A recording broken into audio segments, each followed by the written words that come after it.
தலைகளை தாழ்த்தி கண்களை மூடி சர்வ வல்லவரை நோக்கி நாம் ஜெபிப்போம். எங்களை நேசிக்கிற நல்ல தகப்பனே, இந்த நல்ல வேளைக்காக நன்றி செலுத்துகிற ராஜா. நீர் மகத்துவங்களின் தேவன், மகிமையின் தேவன். எங்களோடு கூட நீர் இடைப்படுங்கப்பா. ஆசீர்வதிங்க. மீட்பெரும் இரட்சகருமாகிய இயேசு கிறிஸ்துவின் மூலம் ஜெபம் கேளும் எங்கள் ஜீவனுள்ள நல்ல பிதாவே, ஆமேன். ஒரு முக்கியமான தலைப்பு, ஆமேன், நம்ம சிந்திச்சுருக்கோம். இப்போ நீங்கள் ஒரு காரில் ரோட்டில் போயிட்டுருக்கீங்க, ஒரு கொடைக்கானல் போயிட்டுருக்கீங்கன்னு வச்சுக்கோமே.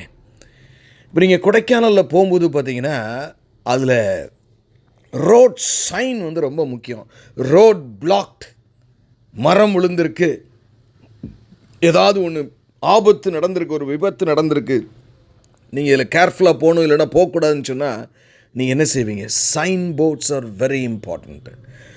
இந்த உலகத்தில் ஆவிக்குரிய வாழ்க்கை என்பது, ஆமேன், ஒரு ஆழமான ஒரு வாழ்க்கை. அதில் நமக்கு சைன் போர்டு என்ன தெரியுமா? கர்த்தருடைய வேதம். ஆமேன். சைன் போர்டை நீங்கள் என்றைக்குமே அவமதிச்சிங்கன்னா ஆக்சிடெண்ட் கண்டிப்பாக நடக்கும். ஹல்லேலூயா. நம்ம இன்றைக்கி ஒரு கிட்டத்தட்ட 5 செய்திகளை கேட்டிருக்கிறோம். இன்றைக்கு 6வதாக அந்த தலைப்பிலே நாம் பார்க்க போகிறோம். நேற்றைய தினம் ஒரு ஆழமான சத்தியத்தை தேவன் நம்மோடு கூட பகிர்ந்து கொண்டார். அதற்கு நீங்கள் சாட்சி. இந்த நாளிலும் நாம் ஏற்கனவே கேட்ட அந்த தலைப்பிலே நாம் பார்க்க போகிறோம். என்ன தலைப்பு? வேதத்தின்படி நாம் விட்டு விலக வேண்டியவைகள். Bible is a warning book. I mean, how many of you believe that? 27% வேதம் தீர்க்க தரிசனமாக இருக்கிறது. ஹல்லேலூயா. ஆல்மோஸ்ட் பார்த்தீங்கன்னா 27%. ஆமேன், ஆமேன், ஆமேன். ஹல்லேலூயா. எனக்கு அருமையான தேவ ஜனமே, 27% அருமையான. அது மாத்திரமல்ல, இந்த வேதாகமம் எப்படிப்பட்ட புத்தகம்னு பார்த்தீங்கன்னா, நமக்கு அநேக வார்னிங் சிக்னல்ஸை கொடுக்கக்கூடிய ஒரு புத்தகம். ஆமேன், ஆமேன். ஆகவே நம்ம ரொம்ப கேர்ஃபுல்லாக இருக்கிறதுல, நான் ஏன் இந்த பைபிளை ரொம்ப அப்படி ஹைலைட் பண்ணி சொல்கிறேன்னா, நீங்கள் எப்படி பைபிள் படிக்கிறீங்கன்னு எனக்கு தெரியல. இந்த பைபிளில் மட்டும் 737 தீர்க்க தரிசனங்கள், ப்ரெடிக்ஷன்ஸ்னு நான் சொல்லுவேன். நடக்க போகிறதை 1000 வருஷம், 2000 வருஷம், 3000 வருஷத்துக்கு முன்னாடிலாம் சொன்ன தீர்க்க தரிசனங்கள் வேதத்தில் உண்டு. அதில் எத்தனை நிறைவேறிருக்கு தெரியுமா? 592 தீர்க்க தரிசனங்கள் நிறைவேறிட்டு. எப்படி நிறைவேறிருக்கு? அறகுறையாவா? எக்ஸாக்டாக என்ன சொல்லியிருக்கோம் அப்படி. அதாவது ஒரு 1000 வருஷத்துக்கு முன்னாடி சொன்னது ஒன்று நடந்தாலே பெரிய விஷயம். 737 592 நடந்து முடிஞ்சிருச்சு. அதாவது 81% of the Bible prophecies exactly fulfilled. இன்னும் நிறைவேற வேண்டியது 19%. 81% ஒரு பிசகில்லாமல் நிறைவேறுமானால் அடுத்த 19 நிச்சயமாக நிறைவேறும். பிரியமானவர்களே, ஹல்லேலூயா. அவன் அவ்வளவு மேன்மையான புத்தகம். இந்த புத்தகம் நீங்கள் யாரை விட்டு விலக வேண்டும் என்று எச்சரிக்கிறது. Are you ready for that? நம்முடைய மூல வசனம் எபேசியர் 4ஆம் அதிகாரம் 14ஆம் வசனம். எபேசியர் 4ஆம் அதிகாரம் 14ஆம் வசனம். நாம் இனி குழந்தைகளாயிராமல் மனுஷருடைய சூதும் வஞ்சகத்திற்கும் ஏதுவான தந்திரமுள்ள போதகமாகிய பலவித காற்றினாலே அலைகளைப் போல அடிபட்டு அலைகிறவர்களாய் இராமல். காற்றில் அடிபட்டு அலைகிறவர்களாய் இல்லாமல் ஆவியினால் நிரப்பப்பட்டு தெளிந்த புத்தியுள்ளவர்களாய் இருக்க கர்த்தர் உங்களை அழைக்கிறார். ஹல்லேலூயா. ஆமென். இன்னைக்கு நான் என்னுடைய பெரிய வருத்தம், வேதத்தை பார்க்கும் பொழுதெல்லாம் கிறிஸ்தவ வட்டாரத்தில் இருக்கிற விசுவாசிகளுடைய ஃபோக்கஸ் என்ன? இந்த வார்த்தையை கேட்கிற உங்களையே நான் இந்த கேள்வி ஆவியன், உங்களுடைய கிறிஸ்டியனில் வாட் இஸ் யுவர் ஃபோக்கஸ்? எடுத்தோன்னு நம்ம கரெக்டாக சொல்லுவோம், my focus is Jesus Christ, my focus is heaven. But deep within என்ன தெரியுமா நிறைய பேருக்கு இருக்கு? I want to get rid of my problem. என் பிரச்சனையிலிருந்து எனக்கு வெளியில் வர்றதாங்க எனக்கு முதல் முக்கியம். கிறிஸ்து 2வது தான். இருக்கா இல்லையா? ஹல்லேலூயா. அது எப்படிங்க பிரச்சனையிலிருந்து வெளியில் வர்றதுக்கு முயற்சி பண்ணாமல் இருக்க முடியும்? நியாயமான கேள்வி. ஆனால் வேதத்தில் கிறிஸ்துவை விட நாம் எதை அதிகமாக ஃபோக்கஸ் பண்ணாலும் அது ஒரு விக்கிரக ஆராதனையாய் மாறிவிடும். அதாவது இன்றைக்கு உபத்திரவங்கள் வந்த உடனே, நான் இன்றைக்கி ஜான் பன்னியனுடைய வாழ்க்கையை நான் சிந்தித்து கொண்டிருந்தேன். மோட்ச பிரயாணம் எழுதினார் இல்லையா ஜான் பன்னியன். அப்போ அவருடைய வாழ்க்கையிலன்னா 17 வயசில் அவர் ரட்சிக்கப்படுகிறார், ஒரு திருமணம் முடிக்கிறார். எப்படி இருந்திருக்கும் பாருங்க. குழந்தை முதல்ல மரியாண்டு ஒரு குழந்தை பிறக்கிறது. எவ்வளவு ஜெர்மனி, அதெல்லாம் எவ்வளோ பெரிய பரிசுத்தவான். ஆமென். முதல் பிறந்த குழந்தைக்கு 2 கண்ணும் தெரியாது. ஹலோ. அதுக்கடுத்து கொஞ்ச நாள் அந்த மனைவி இறந்துருது. 2வது ஒரு திருமணம் முடிக்கிறாரு. அந்த காலத்தில் இங்கிலாந்து தேசத்திலே ராஜா தான் தலைமை என்று சொல்லி சபைகள், அதாவது இண்டிபெண்டன்ட், இந்த மாதிரி ஒரு இருக்கிற சபைகளெல்லாம் ஒழிக்க வேண்டும் என்ற சட்டங்கள் இருந்தது. ஆகவே ஜான் பன்னி, இனிமேல் நீங்கள் பிரசங்கம் பண்ணிங்க தெருவில் அப்படின்னா உங்களை அரெஸ்ட் பண்ணிடுவோம் அப்படின்னு பிரகடனம் பண்ணப்பட்டுச்சு. அவங்க மனைவி அவர் கையை பிடிச்சி கதறுது. நீ போய் பிரசங்கம் பண்ணேன்னா அவர் என்ன செய்வது என்றே தெரியவில்லை. மனைவி அழுகிறாள். நானும் பிள்ளை என்ன செய்வோம்? அமைதியாய் இருந்தவர், I don't know, I am also afraid, but I am a servant of the Almighty God. I have to preach. புரிகிறது, என்னோடு என் குடும்பமும் அழிகிறது என்பது எனக்கு புரிகிறது. ஆனாலும் நான் தேவனுடைய ஊழியக்காரன், நான் சத்தியத்தை பிரசங்கித்தே தீருவேன். பிரசங்கம் பண்ணார். ஜெயிலில் கொண்டு அடைச்சிட்டாங்க. 1 வருஷம் 2 வருஷம் இல்லைங்க, 12 வருஷம். அந்த ஜெயிலில் அடைக்கும்போது தான் ஜான் பன்னியன் மோட்ச பிரயாண புஸ்தகத்தை எழுதுகிறார். ஒரு புஸ்தகம் இல்லை, 9 புஸ்தகம் ஜெயிலில் எழுதியிருக்கார். நம்ம எப்படி, ஏன்னா உங்களையும் ஒரு சில சிறையில் அடைக்கப்பட்டிருக்கீங்க, உங்களுக்கும் துன்பம் இருக்குது, ஸ்ட்ரெஸ் இருக்குது, வேலையில் ப்ராப்ளம் இருக்குது, குடும்பத்தில் பிரச்சனை இருக்குது, தனிப்பட்ட வாழ்க்கையில் பிரச்சனை இருக்குது. அந்த சிறைக்குள் நீங்கள் எப்படி வாழ்கிறீர்கள் என்று ஆவியானவர் இன்றைக்கு உங்களை கேட்கிறார். How do you live? What is that your focus? John Bunyan நினைச்சா, ஏன்னா அப்படி ஒரு ஆள் போயிட்டாரு. அல்லேலூயா. ஆமென். டார்வின், ஆமென், அவரும் ஊழியத்துக்கு தான் ஒப்பு கொடுத்தாரு. 8 வயசு ஆகும்போது ஒரு மக இறந்து போன உடனே அவரால் அடக்க ஆராதனைக்கு போக முடியாமல் கதறி கதறி அழுதார். அதனால் கடவுளே இல்லை அப்படின்ட்டு மனிதன் குரங்கிலிருந்து உருவானான்னு ஒரு தியரிக்குள்ளே போயிட்டார். ஜான் பன்னியனும் போயிருக்கலாங்க. 17 வயசு, நான் பாவம் இல்லாத வயசில் ஆண்டவரை ஏற்றுக்கொண்டேன், நேர்மையாக வாழ்ந்தேன், எளிமையான வாழ்ந்தேன். ஏனையா என் பிள்ளை கண் தெரியாமல் பிறக்க வேண்டும், என் மனைவி சாக வேண்டும், நான் சிறைச்சாலையில் இருக்க வேண்டும். What kind of Christianity is existing today? I tell you, 90% of Christianity today is a religion where Jesus is not present. இயேசு இல்லாத ஒரு மதம் இன்றைக்கு இருக்கிறது. அது என்ன சொல்லி தருது தெரியுமா? உன் பிரச்சனையிலிருந்து நீ எப்படி வெளியில் வரலாம், அது ஒன்று மட்டும்தாங்க இன்னைக்கு ஃபோக்கஸ் பண்ணுறதை குறித்து என் இருதயம் கொதிக்கிறது. பிரியமானவர்களே, what kind of Christianity? உபத்திரம் வந்துருச்சுன்னா போதும், ஊழியத்தை நிப்பாட்டிடுவேன், ஜெபத்தை நிப்பாட்டிடுவேன், துதியை நிப்பாட்டிடுவேன், மூஞ்சி அப்படியே இருளடைஞ்சு போயிடும். எல்லாரும் மாதிரி தான் உலகத்தானே எல்லாம் பிள்ளை பிறந்தா சந்தோஷப்படுவான், உலக விசுவாசியும் பிள்ளை பிறந்தா தான் சந்தோஷப்படுவான், அவனும் வீடு கட்டினா தான் சந்தோஷப்படுவான், இவனும். What kind of religion is that? அதனால தான் பிரியமானவர்களே, இந்த செய்தி மிக முக்கியமானது. வேதம் நம்மளை எச்சரிக்கிறது. எப்படி எச்சரிக்கிறது பிரியமானவர்களே? இன்றைக்கி நிறைய பார்த்துட்டோம். நம்ம இது வரைக்கும் 8 வகையான காரியங்களை பார்த்து விட்டோம். கடைசியில் தீத்துவிலிருந்து நம்ம பார்த்தோம். இன்றைக்கு 2 தீமோத்தேயுவின் புஸ்தகத்திலே ஒரு காரியத்தை குறித்து நான் உங்களோடு பகிர்ந்து கொள்ள வேண்டும் என்று நான் நினைக்கிறேன். 2 தீமோத்தேயு 2ஆம் அதிகாரம் 16ஆம் வசனம். கவனமாக கேளுங்க. இப்போ எங்கே போய்கிட்டு இருக்கோம்? நம்ம எல்லாரும் ஒரு பஸ்ஸில் ஏறி போயிட்டுருக்கோம். நம்ம பஸ்ஸு வந்து எங்கே போகுது? மோட்சத்துக்கு போகுது. ஆன்மீக ரோட்டில் போயிட்டுருக்கோம்.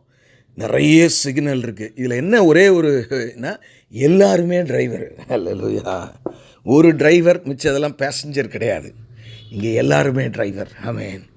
2 தீமோத்தேயு 2:16 சீர்கேடான வீண் பேச்சுகளுக்கு விலகிரு, அவைகளால் அவர்கள் அதிக அவபக்தி உள்ளவர்கள் ஆவார்கள். அதில் 2 கான்டெக்ஸ்ட் இருக்குது. கள்ள போதனைக்கான அந்த ஆர்குமெண்ட், பட் ஜென்ரல் ஸ்டேட்மெண்ட். அதாவது சீர்கேடான வீண் பேச்சுகளுக்கு விலகிரு. சீர்கேடான வீண் பேச்சுகளுக்கு விலகிரு. எதுக்கு விலகணுமா நீங்கள்?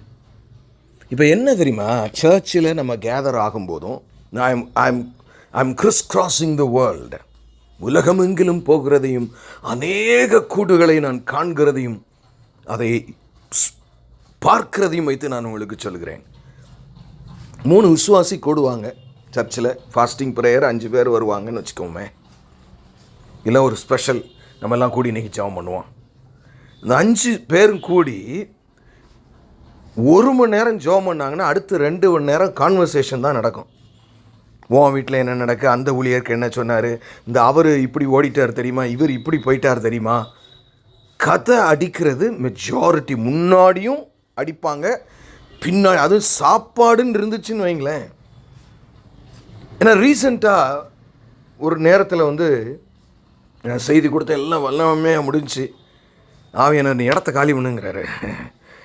நீ என்னுடைய மகன், என் அபிஷேகம் உன்மேல் இருக்கிறது, அபிஷேகத்தை நீ இழந்து விடாதே. இந்த வீணான கான்வர்சேஷன் வந்து உங்கள் அபிஷேகத்தை கீழே இறக்கிறோம். நல்லா தெரிஞ்சு listen to me. This is the word of God, the warning of the Holy Spirit. வீண் பேச்சு. Hallelujah. It's very very important பிரியமானவர்களே.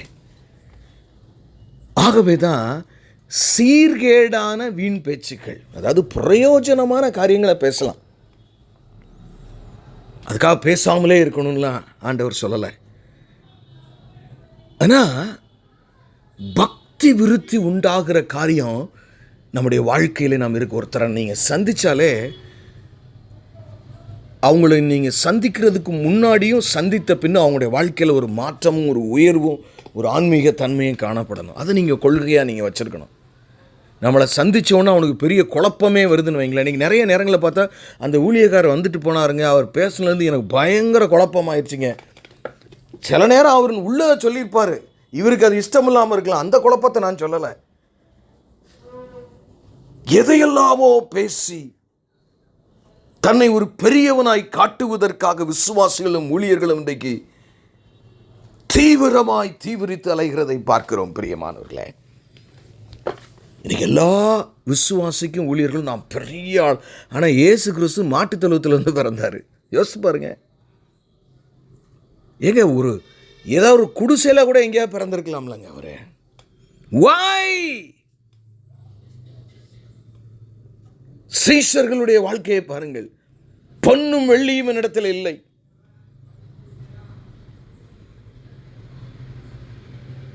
எங்கேயாவது பைபிளில் நான் அடிக்கடி பார்ப்பேன், எங்கேயாவது பைபிளை தேடி எங்கேயாவது இந்த சபையில் உள்ள ஊழியர்களுக்கு சொந்த வீடு இல்லாமல் இருக்கிறது, இதற்காக அவர்களுக்காக ஜெபிக்க வேண்டும். ஏங்க ஒருத்தன் கூட அப்படி கேட்கலையாங்க. இன்னைக்கு ஊழியர்களுடைய பிரசங்கமே ஃபோக்கஸிங் ஹியூமன் ப்ராப்ளம். அவங்கள அப்படியே என்கரேஜ் பண்ணி தூக்குறாங்களா. You are not lifting them, you are putting them down. இன்னைக்கு சபைகளில் எழுப்புதல் இல்லாமல் போனதுக்கு காரணம் தேவனுக்கு பயப்படுகிற பயத்தை பிரசங்கிக்கிறவர்கள் இல்லை.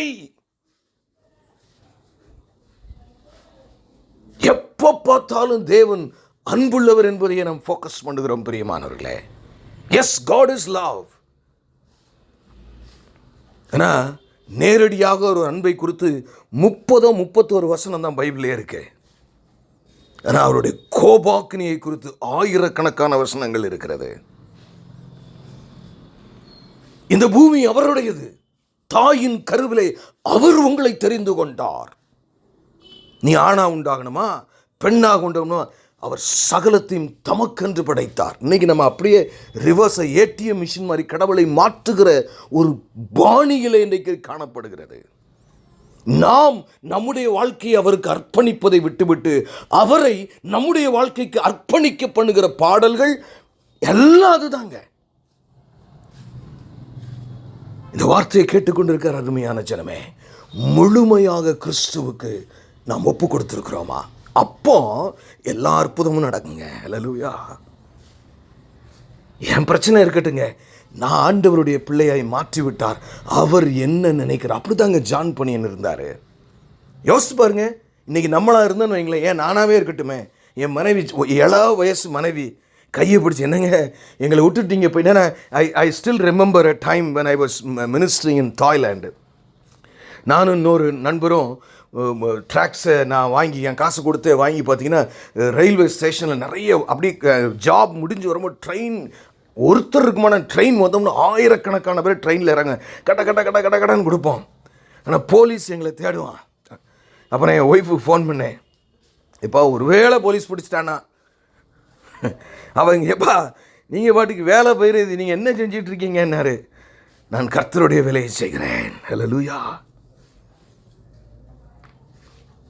நாம் என்ன எப்படி வாழ்க்கை எதை முக்கியப்படுத்துகிறோம்? வீணான பேச்சுகள். அந்த ஊழியக்காரரை தெரியுமா, அவங்க சர்ச்சில் என்ன நடக்கும் தெரியுமா? அதாவது யார் இல்லையோ அவங்கள குறித்து பேசுறதுல அவ்வளவு ஒரு பிரியம் விசுவாசிகளுக்கு. ஐ ஹேட் இட். இந்த அமேசிங் கனெக்ஷன் மினிஸ்ட்ரி தெளிவான கட்டளை நம்முடைய ஊழியர்களுக்கும் விசுவாசிகளுக்கும் உண்டு. யாரை குறித்தும் அவங்க இல்லாத நேரம் குறை பேசக்கூடாது. அவங்க இல்லாத நேரம் நல்லதை பேசலாம்.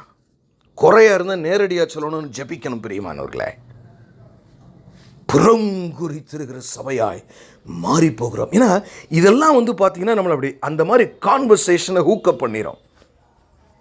நீங்களே யோசிச்சு பாருங்க, ஜெபிக்கிற நேரம் 15 நிமிஷமாக இருக்கும், 3/4 மணி நேரம் பேசுகிற நேரமாக இருக்கும். வேதம் எச்சரிக்கிறது பிரியமானவர்களே, எச்சரிக்கிறது. தீத்துவினுடைய புஸ்தகத்திலே 3ஆம் அதிகாரத்திலே இது கொத்தான ஒரு வசனத்தை நான் வாசித்தேன். தீத்துவின் புஸ்தகம் 3ஆம் அதிகாரம் 9ஆம் வசனம். புத்திஹீனமான தர்க்கங்களையும் வம்ச வரலாறுகளையும் சண்டைகளையும் நியாய பிரமாணத்தை குறித்து உண்டாகிற வாக்குவாதங்களையும் விட்டு விலகு, அவைகள் அப்பிரயோஜனமும் வீணுமாயிருக்கும். எனி கான்வர்சேஷன்ங்க அப்பிரயோஜனமும் வீணுமா இருக்கக்கூடியதை கண்டா உடனே உங்களுக்கு இது நமக்கு உண்டானது இல்லையே. நீங்கள் அவங்க அப்படி சிலருக்கு பாவம் விவரம் தெரியாதுங்க. அப்படி ஒரு கான்வர்சேஷன் வரும்போது நீங்களே கான்வர்சேஷனை மாற்றுங்க. இந்த மோசே பார்த்தீங்கன்னா இந்த இடத்துல நீங்கள் அதை படித்து பார்த்தீங்களா சிஸ்டர்? ட்ரை டு அவங்கள கண்டம் பண்ண வேண்டாம், அவங்களுக்கு அவ்வளோதான் தெரியும். நீங்கள் ஞானவான்கள், நீங்கள் அன்பினால் நிறைந்தவர்கள். You change the conversation. இன்னைக்கு ஆண்டவர் அப்படிப்பட்ட விசுவாசிகளை சபைகளிலே தேடுகிறார். Those who can change the conversation, பக்தி விருத்திக்கு ஏதுவான ஒரு கான்வர்சேஷனை தேடுகிற மாற்றுகிற ஜனத்தை தேடுகிறார். எனக்கு அருமையான தேவஜனமே, கடைசி காலங்களிலே வாழ்கிறோம். கர்த்தருடைய எச்சரிப்பை அற்பமாய் நினைத்த யூதாஸ் காரியத்தினுடைய முடிவை நாம் அறிந்திருக்கிறோமே. அனனியால் சப்பிராளை அறிந்திருக்கிறோமே. ஆகவே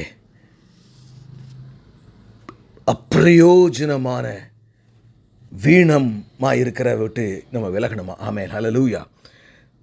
1 தீமோத்தேயுல இன்னொரு வசனத்தின் வாசித்து நான் அடுத்த காரியத்திற்கு கடந்து போகலாம் என்று நினைக்கிறேன். 1 தீமோத்தேயு 4ஆம் அதிகாரம் 7ஆம் வசனம். This are all not my ideas. பிரியமான என் ஐடியாவை சொல்கிறதுக்கு நான் வரவே இல்லை. உங்களை தாயின் கருவில் படைச்சிட்டு உங்களை நியாயம் திருப்புறதுக்கு திரும்பி வரப்போகிறார். உங்களுக்கு ஒரு வாழ்க்கையை கொடுத்துட்டாரு, கணக்கு கொடுக்கணும். நானும் கொடுக்கணும். பிரசங்கம்லாம் வேகமாக தரிச்சு நீ எப்படிடா வாழ்ந்தன்னு என்னை கேட்பார் ஆண்டவர். How did you live?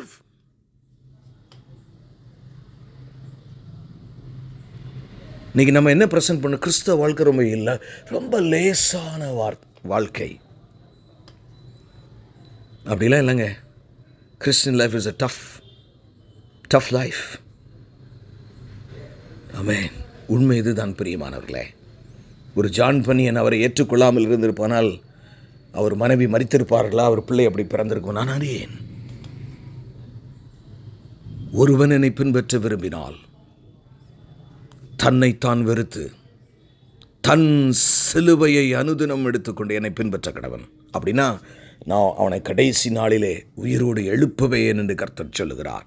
ஆகவே இந்த மாதிரி வசனம் சொல்கிறதெல்லாம் நம்ம லைட்டாக ஒதுக்கிறாதீங்க. அதற்காக நான் சொல்லுகிறேன். 1 தீமோத்தேயு 4:7 பாருங்கள். சீர்கேடும் கிழவிகள் பேச்சுமாயிருக்கிற கட்டுக்கதைகளுக்கு விலகி தேவ பக்திக்கேதுவாக முயற்சி பண்ணு. அந்த கான்வர்சேஷன் எப்படி இருக்கணுமா, தேவ பக்திக்கு நீங்கள் முயற்சி பண்ணணும். அந்த கான்வர்சேஷனில் பிறரோடு பேசும்போது. அல்லேலூயா. Don't be carried. அந்த ஊழியக்காரர் பிரசங்கம் பண்ணார், 90 ஊழியக்காரன் பிரசங்கம் பண்ணாலும் அது வேதத்தின்படி இருக்கிறதா என்று பாருங்கள் பிரியமானவர்களே. நம்ம அப்பாவால் மரித்த 40 நாள் ஆனவன கூட உயிரோடு எழுப்ப முடியும். ஏன்னா இன்ஃபேக்ட் பார்த்தீங்கன்னா ஆயிரக்கணக்காக மறித்து செத்து போய் ஒன்றும் இல்லாமல் எரிச்சு கூட விட்டு ஒன்றும் இல்லாதவனை ஆண்டவர் அந்த டிஎன்ஏயை பார்த்து கூடுவாரான். Cecil come out. ஒருவேளை நான் மறித்து 1000 வருஷம் கழித்து தான் ஆண்டவர் வருவார்னாலும் அவருக்கு என்னையை உயிரோடு எழுப்புறது பெரிய விஷயம் இல்லைங்க. செத்து 6000 வருஷம் 7000 வருஷம் ஆனவனையும் ஆண்டவரால் உயிரோடு கொண்டு அவ்வளவு வல்லமுள்ளவர். 4 நாள் அல்ல. அவருடைய வார்த்தைக்கு நாம் பயப்படுகிறோமா பிரியமானவர்களே? பைபிள் வாசிக்கும் உங்களுக்கு பயம் வருதா? என்கரேஜ்மெண்ட் தான் வருது இல்லை? என்கரேஜ்மெண்ட் கண்டிப்பாக வரணும். அது இல்லைன்னா ஒன்றுமே இல்லை, விசுவாசம் இல்லைன்னா கிறிஸ்தவ வாழ்க்கையே இல்லை. Understand what Christianity is all about. ஏன்னா ஒரு நாள் நான் இந்த பிரசங்கம் பண்ணுறதுக்கு முன்னாடி கூட நான் அப்படி தாங்க ஜெபம் பண்ணிகிட்டு இருந்தேன். அப்பா, நான் பிரசங்கிக்கிறது is that what you really want me to speak? அதுக்கு மட்டும் எனக்கு உடனே பதில் கொடுப்பாருங்க. மகனை நீ நிறுத்திராதராங்கிறார் என்னைய. ஹல்லேலூயா. நான் நிறைய நேரங்களில் ஆண்டவர்கிட்ட கேட்குறேன், யாரும் திருந்துற மாதிரி தெரியல ஆண்டவரை, என்னையே போட்டு இப்படி. ஒரு தடவை நான் ஒரு ஆலயத்தில் அப்படி பிரசங்கித்து முடிக்கும் பொழுது ஒருத்தருமே திருந்த மாட்டுறாங்க. என்னைய போய் பிரசங்கம் பண்ணுன்னு சொல்லிகிட்டே இருக்கிறீங்க ஆண்டவரே, என்ன நீ ஏன் கவலைப்படுறேன்னாரு. அவர் சொன்ன ஆவியானவர் எனக்கு பயங்கர ஆச்சரியமாக இருந்தது. கேள்வி கேட்டால் உடனே ஆண்டவர் பதில் கொடுத்துறாரு. இப்போது நீ பிரசங்கிக்கிறத வச்சு இவன் மனம் திரும்பலைன்னா நான் விடமாட்டேன் என் பிள்ளைகளை. அப்போல்லோ ஆஸ்பத்திரியில் அடித்து கூட நான் கடைசியில் பிடிச்சிருவேண்டாங்கிறாரு. This is the word of God I am telling you. This is how the Lord is operating. நேற்று ஆழமான ஒரு சத்தியத்தை நாம் ரொம்ப கவனத்தோடு உபாகமத்திலேருந்து நான் உங்களுக்கு ஒரு கான்டெக்ஸ்டுவலை சொல்லி கொடுத்து கொண்டிருந்தேன். பிரியமானவர்களே, கிளவி பேச்சுகளுக்கு விலகுங்கள். அடுத்தபடியாக பார்த்தீங்கன்னா ரோமர் 16 இன்னொரு காரியத்தை விட்டு நாம் விலக வேண்டும் என்று சொல்லப்பட்டிருக்கிறது. ரொம்ப முக்கியமான காரியம். அல்லேலூயா. நீங்கள் இது கடவுளுடைய வார்த்தை, நான் அதை உங்களுக்கு பிரசங்கிக்கிறேன் கர்த்தருடைய ஊழியக்காரனாய். ரோமர் 16 17-18. அன்றியும் சகோதரரே, நீங்கள் கற்றுக்கொண்ட உபதேசத்திற்கு விரோதமாய் பிரிவினைகளையும் இடரல்களையும் உண்டாக்குறவர்களை குறித்து எச்சரிக்கையாய் இருந்து அவர்களை விட்டு விலக வேண்டும் என்று உங்களுக்கு புத்தி சொல்லுகிறேன். அப்படிப்பட்டவர்கள் தம்முடைய கர்த்தராகிய இயேசு கிறிஸ்துவுக்கு ஊழியம் செய்யாமல் தங்கள் வயிற்றுக்கே ஊழியம் செய்து நயவசனிப்பினாலும் இச்சக பேச்சினாலும் கபடில்லாதவர்களுடைய இருதயங்களை வஞ்சிக்கிறவர்களாயிருக்கிறார்கள். அம்மா, ரொம்ப துணிவு தான் பிரசங்கியமாக இருக்கலாம். அல்லேலூயா. இந்த தெய்வத்தை எப்படி அவர்கள் சந்திக்க போகிறார்களோ.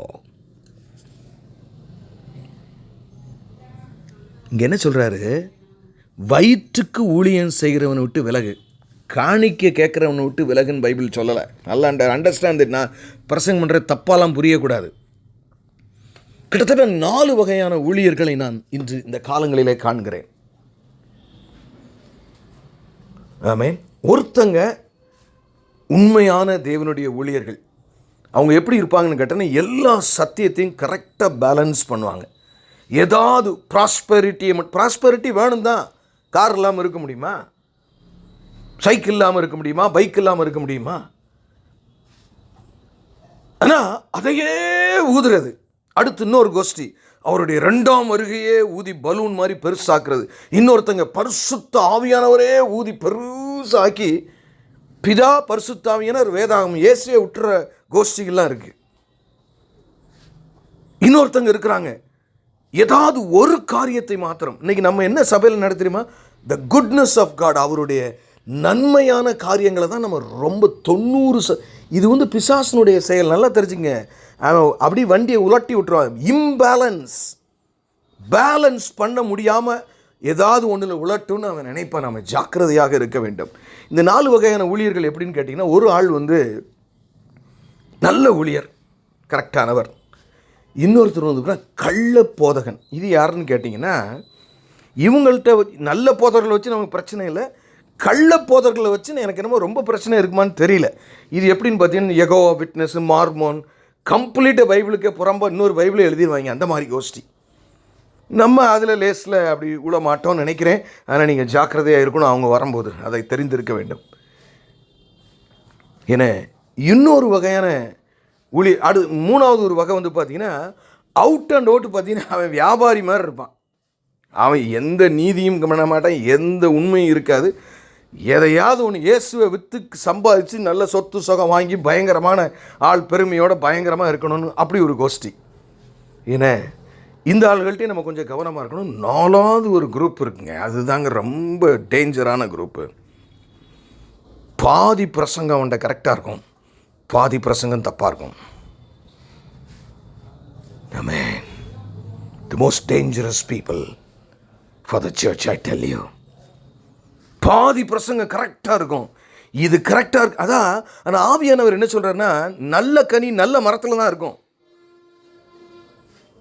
அந்த ஆவியை பகிர்ந்து பார்க்கிறதை நம் விட்டு விட்டோம்னால் இப்படிப்பட்ட காரியங்கள் சர்றன்னு உள்ள ஏறிடுங்க. அல்லேலூயா. ஆண்டவர் சொல்கிறாரு, வயிற்றுக்கு ஊழியம் செய்கிறவனை நீ கண்டனா, அவனை குறித்து என்ன சொல்கிறார், நய வசனிப்பினாலும். அஃபண்ட் பண்ணவே மாட்டாங்க பீப்புளை. I was talking to pastors in a great nation. I sat down in a hotel and I was talking with them.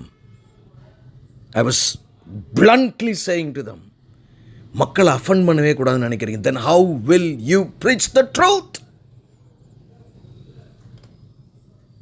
கரண்ட்டில் தொட்டால் கரிடா, கத்தியை தொட்டால் வெட்டிருண்டா, அது எப்படி சொல்லாமல் இருக்க முடியும் தெரியுமா? கத்தியை நாம் எடுக்கும்போது அது ஒன்றும் நம்மை செய்வதில்லை. அது பலவிதமான will you not tell that to your children when they handle knife at a very early age in life? 3 வயசில் ஒரு பிள்ளை கத்தியை வாங்கும் போது என்னங்க அந்த கத்தியை கொடு, நீ தங்கச்சி தம்பி நீ இதை அழகாக இப்படி வெட்டலாம் அப்படியும் சொல்லிக் கொடுக்கலாம் நீங்கள் பக்கத்தில் இருந்தா. But you will also be teaching த விரல் கூட போயிருண்டா ஜாக்கிரதையை சொல்லுவீங்களா, சொல்ல மாட்டீங்களா? வேதம் அப்படி தாங்க எழுதப்பட்டிருக்கு. எங்கள் அப்பாவின் எழுத்துக்கள் அப்படித்தான் இருக்கிறது. நய வசனிப்பினாலும் இச்சக பேச்சினாலும் கபடில்லாதவர்களுடைய, அதாவது விவரம் தெரியாதவங்கன்னு அர்த்தம், இருதயங்களை வஞ்சிக்கிறவர்களாக இருக்கிறார்கள். அதனால் வயிற்றுக்கு ஊழியம் செய்கிறவனுட்டு விலகுங்கிறாரு. ஹல்லேலூயா. I don't know, I will never say who he is, but you should discern. இவைகளெல்லாம் முக்கியமான வசனங்கள் பிரியமானவர்களே. ஏன்னா பிலிப்பியரில் எழுதும்போது ஒரு காரியத்தை அங்கே சொல்லுகிறதை நாம் பார்க்கிறோம். 3ஆம் அதிகாரம் என்று நான் நினைக்கிறேன். பிலிப்பியர் 3ஆம் அதிகாரம் 17 நான் வாசிக்கிறேன் பாருங்களேன், கவனமாக கவனிங்க.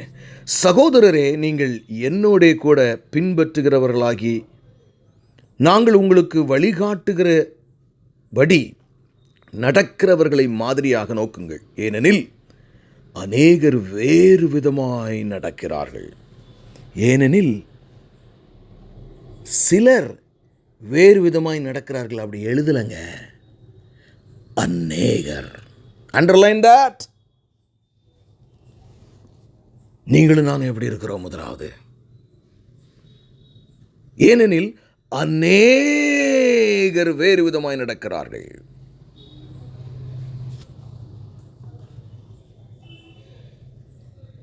அவர்கள் கிறிஸ்துவின் சிலுவைக்கு பகைஞர் என்று உங்களுக்கு அநேக தரம் சொன்னேன். அந்த ஊழியர்கள்லாம் யாரா? வயிற்று கூலியும் செய்கிறவெல்லாம் சிலுவைக்கு பகைஞர். ஆனால் பிரசங்கம் சிலுவை பற்றி பயங்கரமாக இருக்குங்க.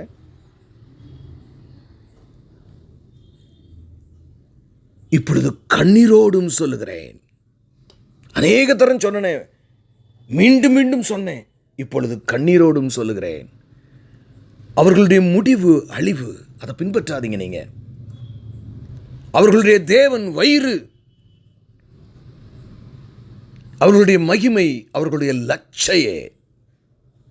அவர்கள் பூமி கெடுத்தவைகளை சிந்திக்கிறார்கள். இன்னைக்கு எத்தனை பிரசங்கியாரு யூடியூப்பில் போய் பாருங்களேன், 90% பூமி கெடுத்தவைகளை ஃபோக்கஸ் பண்ணுறதாங்க இருக்கா இல்லையா? You are a witness to what I am saying. ஏன்னா இன்னைக்கு நம்ம கவலையா தானே? We are problem oriented people. நமக்கு கிறிஸ்து மேன்மையாய் தெரியவில்லை பிரியமானவர்களே. ஒன்லி இது, நாம் பிரச்சனையிலேருந்து வெளியில் வரணும். நிச்சயம் அப்பா கொண்டு வருவாருங்க.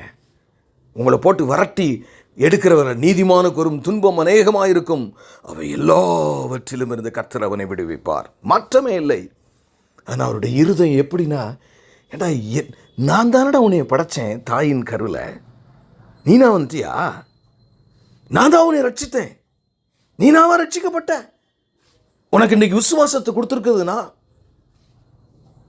நீ என்னையே முக்கியப்படுத்தாம உன் வாழ்க்கையில் உள்ள பிரச்சனையே முக்கியப்படுத்தி வாழ்ந்துகிட்டு இருக்கே, இது நியாயமா என்று ஆவியானவர் கேட்கிறார். உன் ஈகோ உனக்கு முக்கியம். உன்னுடைய happiness is more important to you. Your peace is more important to you. Your finance is more important to you. அதனால தான் இயேசு சொன்னாரு, மனுஷகுமாரனுக்கோ தலை சாக்க இடமில்லை. நம்மளாம் இருக்கோம்ல, ஏங்க பைபிள் அப்படி ஒரு வசனம் இருக்கு? One of the saddest verses from the mouth of Jesus Christ. மனுஷகுமாரனுக்கோ தலை சாய்க்க இடமில்லை. எனக்கு அருமையானவர்களே, இது சிந்திக்கிற காலம், மனம் திரும்புகிற காலம். ஆண்டவர் வார்னிங் கொடுக்கும்போது நம்ம திருந்திக் கொள்ளுகிற காலம். நம்முடைய தேவன் உங்களை மிகவும் நேசிக்கிறார். இப்படி இல்லைன்னா இப்படி செய்திலாம் கொடுக்க மாட்டாருங்க. உனக்கு அதுதானே வேணும், ப்ராஸ்பரிட்டி தானே, நல்ல பிரசங்கரை உனக்கு தேர்ந்தெடுத்து தரேன், அதை நல்ல பின்பற்று மகனே மகளே அப்படின்னு சொல்லி நம்ம அப்பா உள்ளவன் எவனோ அவனுக்கு கூட கொடுத்துருவார். இது தானே விரும்புகிற, நல்லா வச்சுக்க போ, நம்ம கடைசி நாள் பார்த்துக்குவோம் எல்லாத்தையும். செக் பாயிண்ட் அவர்கிட்ட இருக்குங்க. செத்த பின்னாடி எல்லா மனுஷனும் பிரைம் மினிஸ்டரே அவர் முன்னாடி தாங்க நிற்கணும். அல்லேலூயா, ஆமேன். கடைசி ஒரு வசனத்தை சொல்லி நான் ஜெபித்து முடிக்கிறேன். மத்தேயு 7:15. கள்ள தீர்க்கதரிசிகளுக்கு எச்சரிக்கையாயிருங்கள். அவர்கள் ஆட்டுத்தோலை போத்திக் கொண்டு உங்களிடத்தில் வருவார்கள், உள்ளத்திலோ அவர்கள் பட்சிக்கிற ஓநாய்கள். தீர்க்க தரிசனத்தை கவனித்து பார்த்தீங்கன்னாலும் தெரியும், பாதி நடந்திருக்காது. அதுக்கு இன்னொரு விளக்கம் கொடுப்பாங்க. கர்த்தர் ஒரு காலமும் பொய் சொல்லுகிறவர் அல்ல. ஆகவே நம்ம என்ன நீங்கள் சிந்திச்சுக்கிட்டு இருக்கிறோம்? வேதத்தின்படி நாம் விட்டு விலக வேண்டிய இதெல்லாம் நம்ம விட்டு விலகினா பிரியமானவர்களே, ஒன்று நல்லா தெரிஞ்சுங்க, அப்பா வசனத்துக்கு நீங்கள் கீழ்ப்படியத்தான் ப்ராஸ்பரிட்டி உங்களுக்கு வரும், ஆசீர்வாதம் உங்களுக்கு வரும். அவருக்கு பயப்படத்தான் உங்களுக்கு மேன்மையான வாழ்க்கையும் ஆசீர்வாதம், எல்லா செல்வமும் அவருடையது தாங்க. உங்களுக்கு நிச்சயம் தருவார், உங்கள் கவலையை போக்குவார், உங்கள் கண்ணீரை மாற்றுவார். ஆனால் நாம் மனம் திரும்ப வேண்டும். கண்களை மூடி நாம் ஜெபிப்போம். எங்களை நேசிக்கிற நல்ல தகப்பனே, ஒரே ஒரு வாழ்க்கை ஆண்டவரே, ஒரு முறை தான் வாழ்கிறேன், உண்மையோடு வாழுவேன், உயிர் தெழுந்த இயேசுவை நான் உலகுக்கு காட்டுவேன், ஒரு முறைதான் வாழ்கிறேன். எங்களை நேசிக்கிற நல்ல தகப்பனே, நீர் தந்த வார்த்தைக்காக நன்றி செலுத்துகிறோம். பிரசங்கித்த நான் உடைய வார்த்தையை கண்டு நான் நடுங்குகிறேன் ஆவியிலே. ஆண்டவரே, எங்களை மாற்றும் இந்த வார்த்தையை எந்த வடிவில் எங்கு கேட்டாலும் இந்த எச்சரிக்கை எடுத்துக்கொண்டு மனம் திரும்பி பரிபூர்ணமான ஆசீர்வாதத்தினாலே அவர்கள் நிரம்பி அவருடைய கண்ணீரிலிருந்து அவர்கள் விடுதலை பெற கர்த்தர் அவர்களுக்கு கிருபை செய்யும். மீட்பெரும் இரட்சகருமாகிய இயேசு கிறிஸ்துவின் மூலம் ஜெபம் கேளும் எங்கள் ஜீவனுள்ள நல்ல பிதாவே. ஆமென்.